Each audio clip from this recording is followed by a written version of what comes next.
I welcome you all in this session. As you are aware, in previous session we were discussing about hypothesis testing, and we have seen several methods of testing hypothesis. One of them was critical value approach, the other one was p-value approach, and we have seen other approaches as well. So, in previous session we were discussing about this question, wherein the standard deviation of population is unknown. So, this is the case which we have seen in previous session. So, average price of hotel room in Delhi is 168. When a sample of 25 hotels were taken, the average was 172.5 and sample standard deviation was 15.4.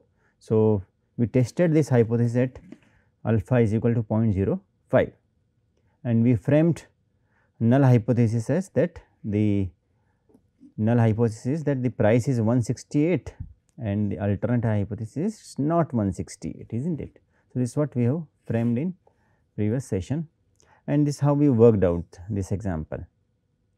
So, T statistics which we have got over here is 1.46 and its table value is at 24 degrees of freedom, is not it, because this is a case of T test. Why T test? Because sample standard deviation is unknown, the population standard deviation is unknown and sample size is less than 30, right. So, we are using T distribution over here and the value of T at 24 degrees of freedom is 2.0639, right. So, plus this and minus 2.0639 and our calculated value is in this range, it is in non-rejection region. So, that is why we will not reject null hypothesis. And what is our null hypothesis? That the average price per room in Delhi is 168. So, we will say yes, this statement is true or this assumption is true, right. So, this is what we have seen in previous class as well. You can find out the solution using p-value approach, in fact using Excel sheet, right. So, here p-value is 0.157 which is more than alpha. So, we will not reject null hypothesis. We reject null hypothesis if p-value is less than alpha, is not it, but in this case p-value is more than alpha. So, we will not reject null hypothesis. Now, there is one more way in which you can take a call whether you need to reject or you need not reject null hypothesis, and this is known as a confidence level or confidence interval approach. Now, in this case, since we know sample mean, sample standard deviation, sample size and confidence level, then we can easily calculate confidence interval. So, this sample mean plus minus t under root of s divided by n. So, you will get upper limit as 178.86 and lower limit as 166.14. Now, you have to check whether your hypothesized population mean, which is 168 rupees, does this fall in this range? No, yeah, it is in this range, right. Since the interval contains this hypothesized mean, 168 is in between these two, is not it. So, we will not reject null hypothesis, otherwise we would have rejected the null hypothesis. So, there are multiple ways in which you can test any hypothesis. In fact, this is just for example, I have taken this slide. This is an output from Minitab software for this question. So, you will find all these details in output like this. So, you have got sample size, mean, standard deviation, standard error of mean. These are our limits, right, 166 and 178, right. This t value and p value. So, we are interested in p value only, right. So, p value is not less than alpha, In fact, p value is more than alpha, so we will not reject null hypothesis. Let us look at some more points about hypothesis testing. We know that the sign of alternative hypothesis would decide whether you would be using two tail test or one tail test, is not it? So, let us look at this example where your null hypothesis is mean or whatever it is, let us say average number of TV sets in Indian homes is greater than or equal to 3, and your alternative hypothesis is less than 3. So, this is the case of lower tail test or left tail test, right. Since an alternative hypothesis is focused on lower tail below the mean of 3, right. Similarly, the other way around, right. So, the alternative hypothesis is that the mean is more than 3. So, you can have this as lower tail test and upper tail test, right. So, this is lower tail test example. So, this is lower tail test, it means it is one tail test, right, because there is only one rejection region. So, you need not have two critical values, right, you just need one critical value either of t or z, whatever it is, right. So, there is only one critical value, right, and this is your rejection region, right, this region, this is rejection area, right, and this one is non-rejection area. So, this is how you can have a distribution for lower tail test, right. This is an upper tail test example. So, again there is one critical value which is either z value or t value from table which we will find out, right, and this is your mean 0, right. This is your standardized scale, right, and this is your raw scale, right. So, this is a case of upper tail test, or this is also known as right tail test, right, right tail test, is not it. Now, let us look at this question. A phone industry manager thinks that customer monthly cell phone bills have increased and now average over 52 per month. In fact, this is 52, for simplicity you can just avoid 520, right. So, and now average over 52 per month. The company wishes to test this claim. Now, the company has worked on the average monthly bill of different customers, and now the company thinks that average bill is now more than 52 rupees per month. So, what kind of hypothesis test would be, especially alternative hypothesis would be?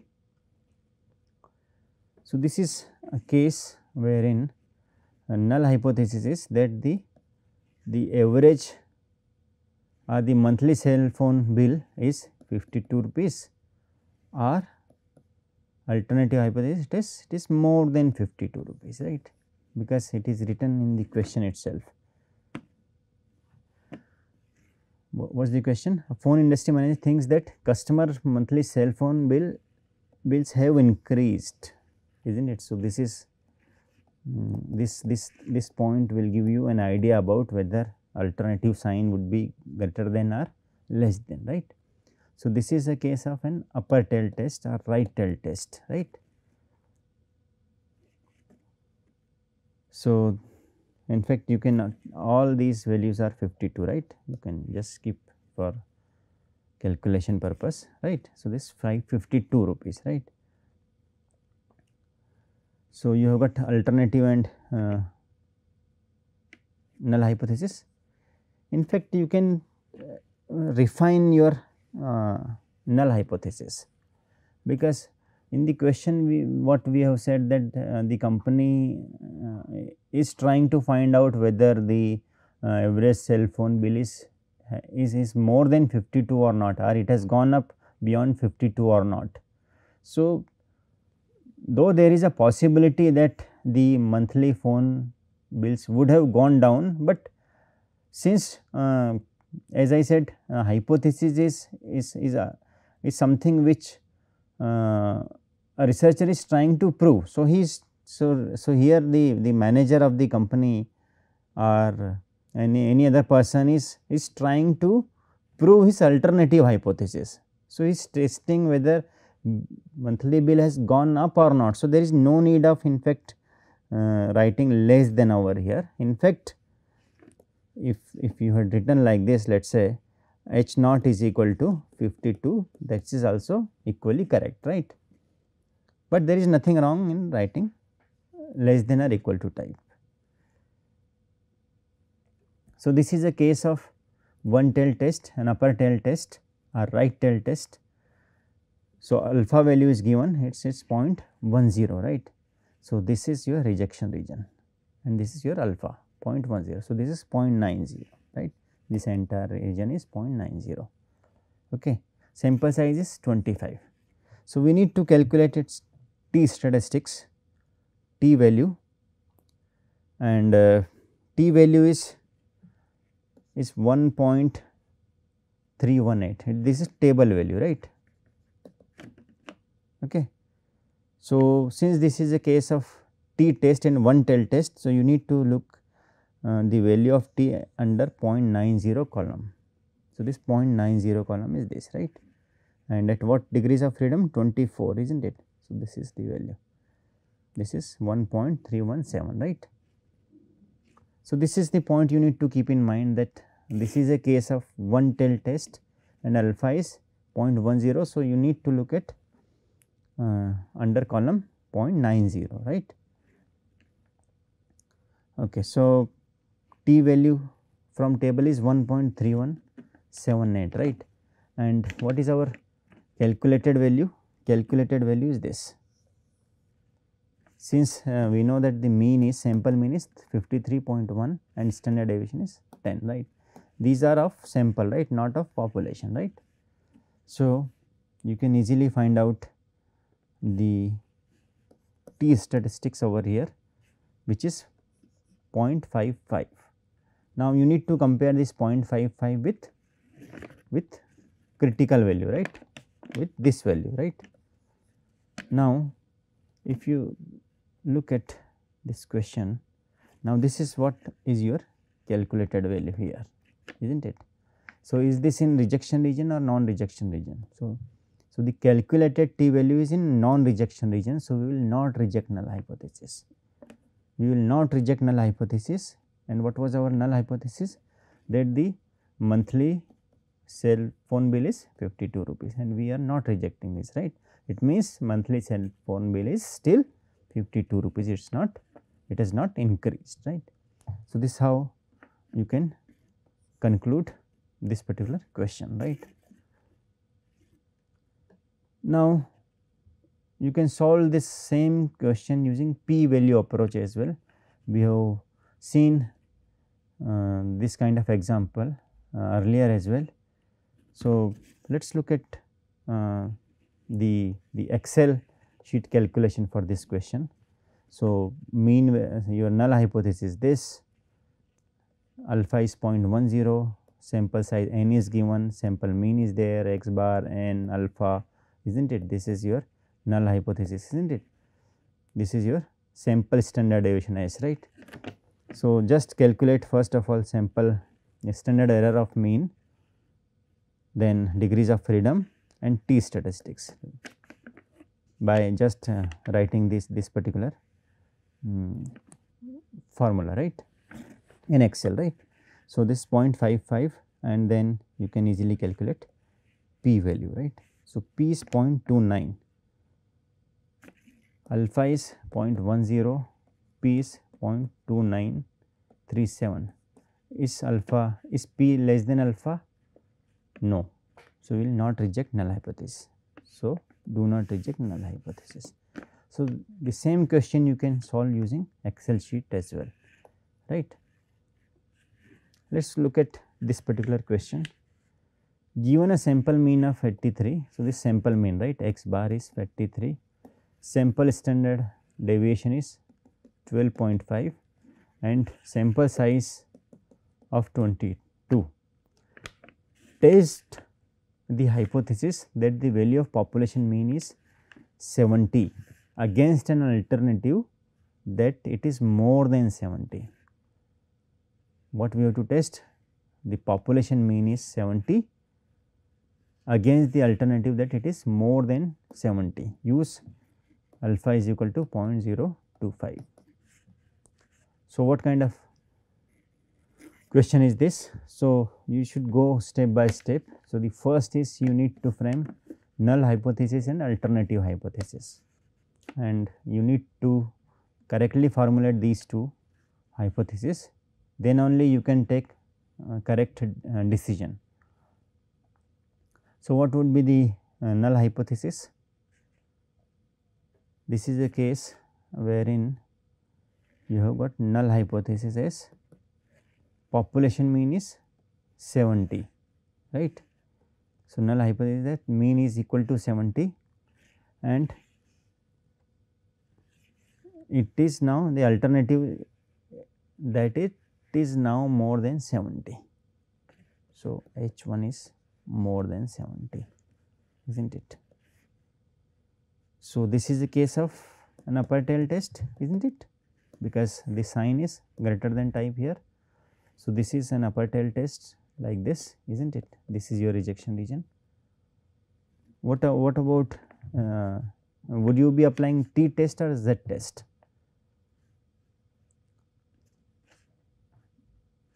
Just think for a while. Would you be applying T test or Z test in this question? When do we apply T test? Keep in mind there are two conditions, right.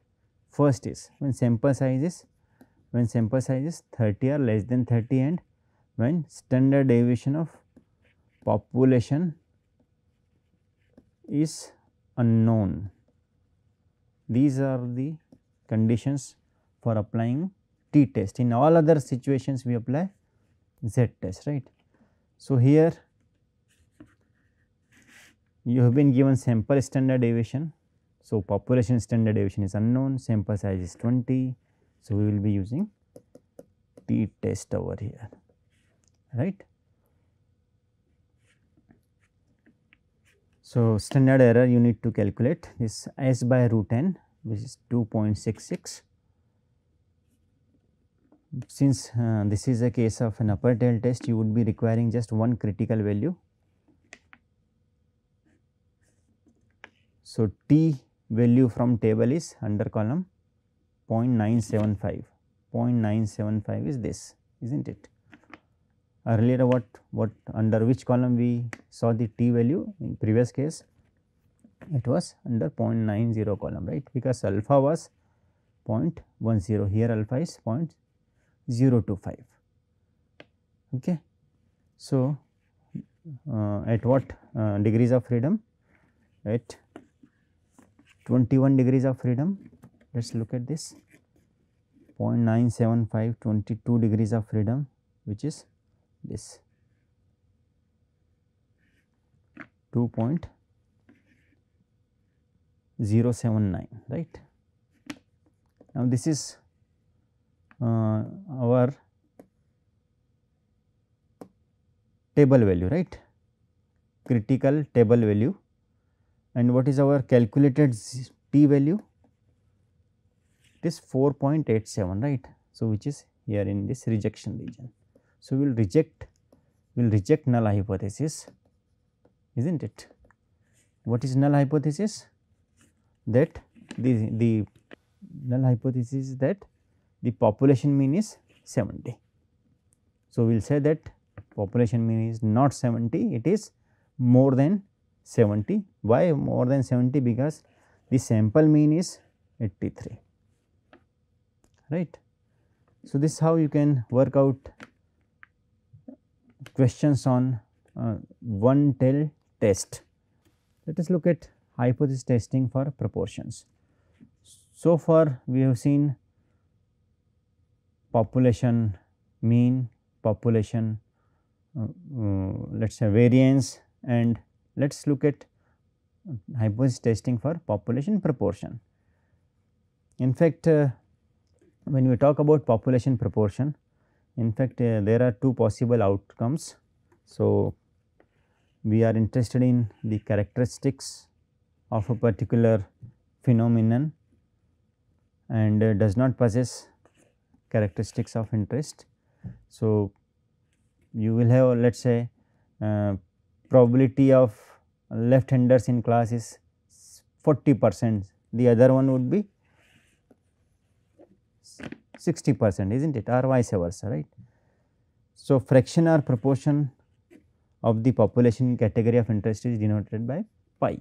So, here we will say what, let us say in a class 60% students are right handers. So, we will say pi is equal to 0.6, is not it, or 80%. So, pi is equal to 0.8, is not it.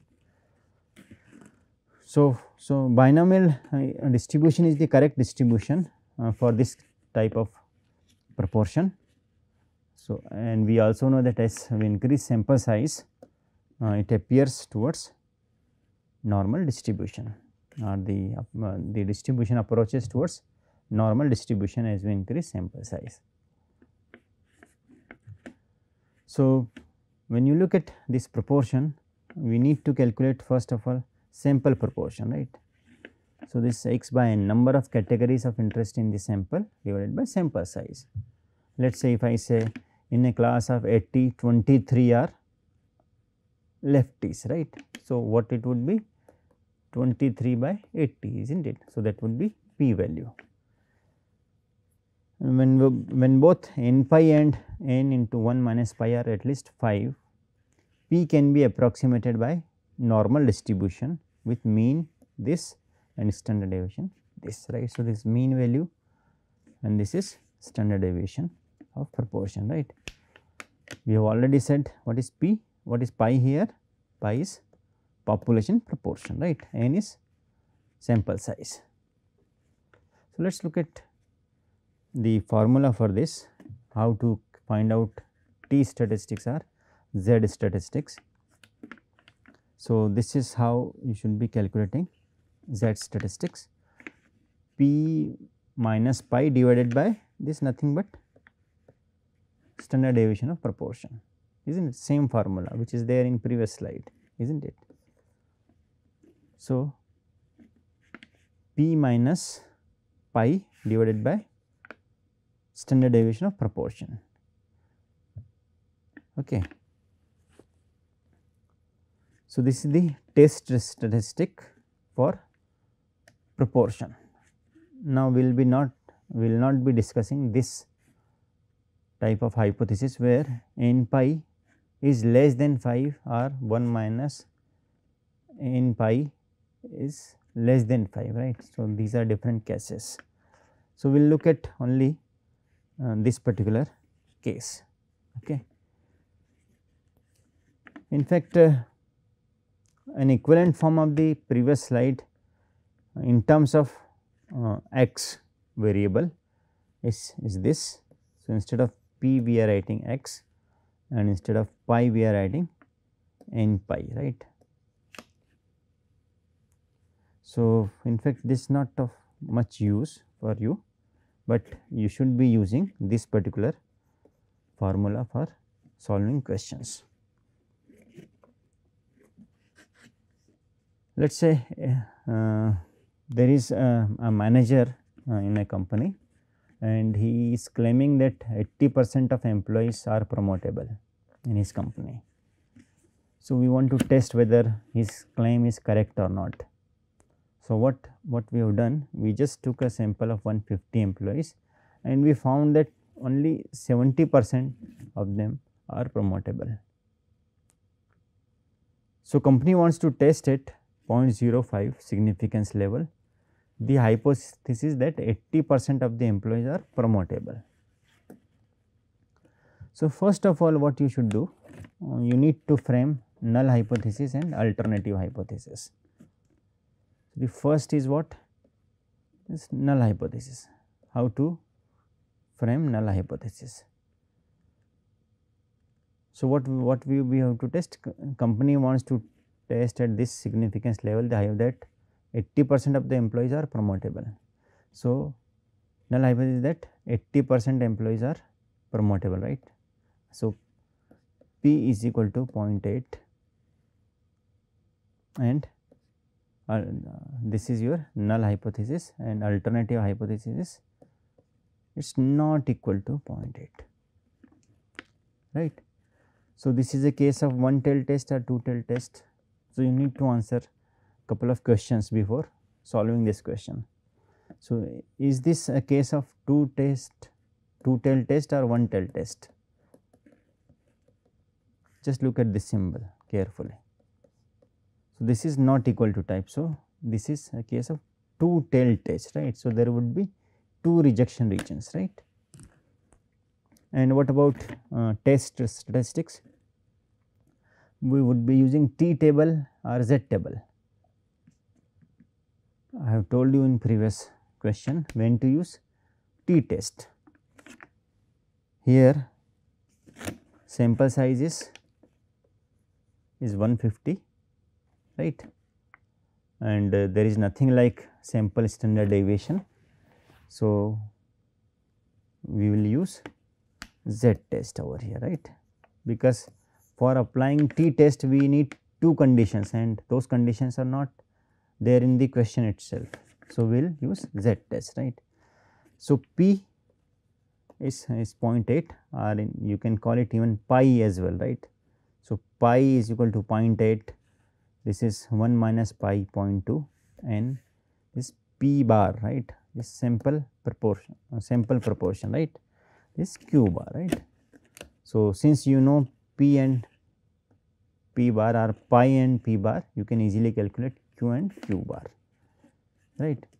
So, how to proceed for this question? So, this is your null hypothesis, right, that 80% employees are promotable and they are not promotable, this. So, this is 0.8, 0.8, right. Standard error of proportion, just calculate first. This is under root of pi into 1 minus pi divided by n, is not it. So, this 0.0327, right. So, when you calculate Z value, it comes out to be minus 3.06 and table value would be what? At 0.05 significance level, the table value of Z or Z value would be 1.96 and of course, plus minus 1.96. So, now you need to compare your calculated Z value with table Z value, which is in rejection region. So, whatever value you have calculated is now in rejection region. So, you will reject the null hypothesis, is not it. So, rejection of null hypothesis means the employees 80% employees are promotable, you have rejected that. It means either more than that percentage are employee or less than that percentage are promotable. So, in this session we have worked out a couple of examples on hypothesis testing, on on one tail test and two tail test, and we have seen hypothesis testing of proportion as well. So, thank you very much.